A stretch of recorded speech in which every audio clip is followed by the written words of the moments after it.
you. You don't have to worry about it being slow or anything like that. Unfortunately, now it's a bit hard to read this text, so what I'll do is I'll just grab this text. I'll grab this block right here and say move and resize, and using just drag and drop, I can move it over to the right-hand side. It's a bit dark, so maybe I'll just grab this. Change the style a little bit, and let's just make this maybe a bit easier to read. There, without knowing anything about the structure of this page or the layout of this page, I can go quickly create a new variation, compare it to the original, and get up and running in minutes. So this was the original inspiration behind optimizing. We've come a long way since. I'm going to go back, and I can come back to this if there's questions, but I want to move a little bit forward in my presentation. So Y Combinator was a great experience. This is actually, I'll show you a little bit of the history of our company. In 2010, we started, or early 2010 we started. This is our annual run rate here on the y-axis.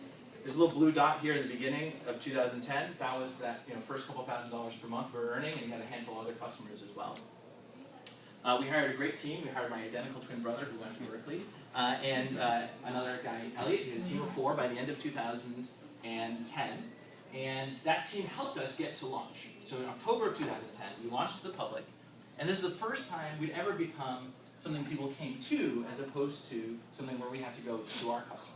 And so we had this huge influx of inbound leads and inbound interest. It was very highly ranked on Hacker News, had a lot of latent demand for this. The idea of A/B testing wasn't new. The ability to do it in a dramatically easier way that didn't rely on developers was.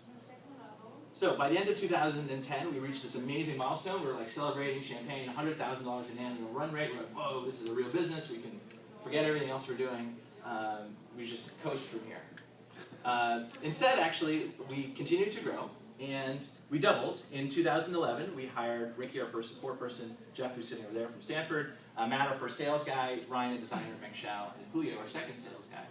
And by the end of 2011, we reached this other milestone. We added another 0. We're at $1 million annual run rate. We're like, oh, that's pretty cool. That's like a real business.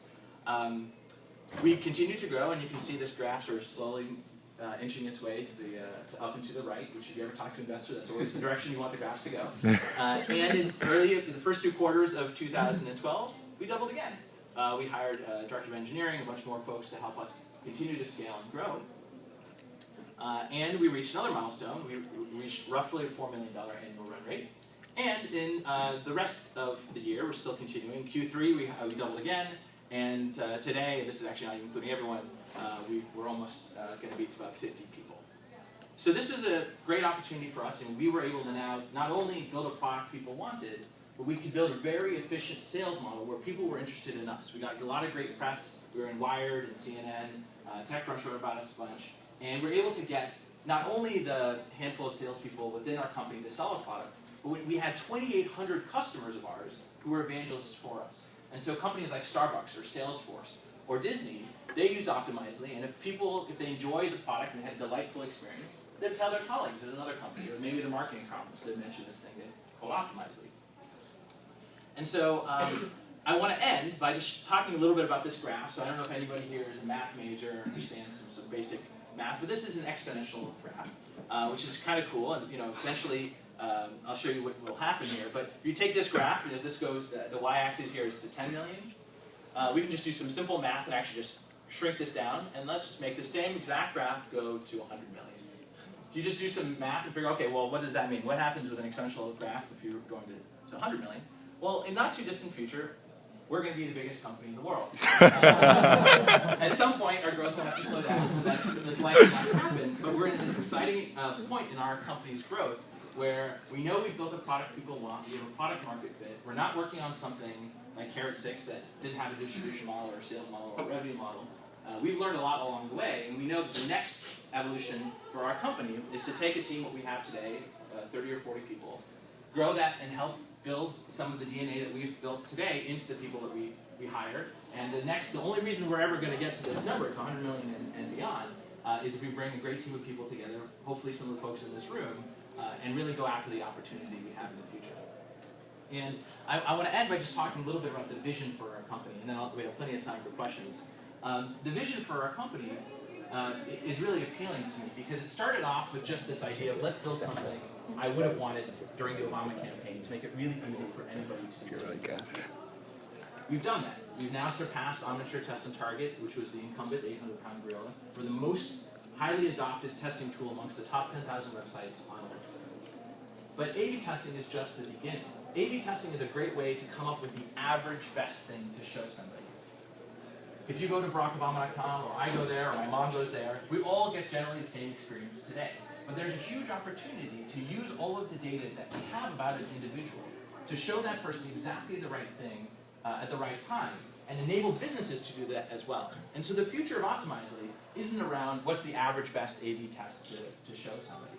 But how do you go further? How do you go to segmentation? How do you look at people who come from a mobile device, or people who've been to your pricing page, or people who maybe came from Facebook? And those people are all very different groups of people. How do you go a step further? How do you do personalization? How do you do things with Amazon, or Netflix, or Pandora, which are all predicated on this idea of using data to help improve your experience? How do we take those ideas and bring it to the masses? And personalization, just like A/B testing, isn't a new term. But our vision is to help make personalization dramatically easier so that any mere marketing mortal can do it and get the same benefits that Amazon or companies like them do. So that's the vision we're heading toward. And I'll end by just saying one last thing. We're hiring. We're glad you're here, and certainly very excited to have you. We're going to do at the end of the hour, we're going to do a drawing for the iPad mini. But in the meantime, thank you all very much for being here. So I'd love to answer any questions. People thinking about starting companies, or want to do Y Combinator, or Google, or anything like that. How many people here are seniors? Or grad students? All right. Juniors? co-term. Come together. Co-term. Okay. Any freshmen here? Any precocious freshmen? Okay. Good. So it's a great audience. Love to answer any questions. So how many people do you need to visit the site to make the A/B test? The question is, how many people do you need to come to your site to make the test statistically significant?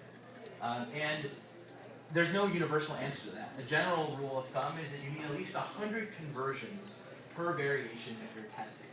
And so it's not the number of visitors that necessarily matters, the conversion event, because that's the number. If you do a simple t-test, you look at conversions divided by visitors for both groups. That's the metric we look at. Our tool, in order to determine statistical significance, will do a simple t-test and look for anything that has 95% confidence or greater. Realistically, what that means is most websites that get value out of doing A/B testing today typically need at least 200,000 visitors per month, and then on up. Certainly, if you're a company like, for example, Orbis or Disney, who are customers of ours, they can get statistical significance in the order of hours or maybe even days. Smaller companies and certainly startups might take weeks or months to get statistical significance. How deep is the variation? Like you tweak the homepage, can you like tweak the entire site for a specific group of users and then test it on them, or do you have to like create individual variations and just have like one path for all of them? Yes. So the question is, can you use Optimizely, I guess, to help do an experiment across an entire site,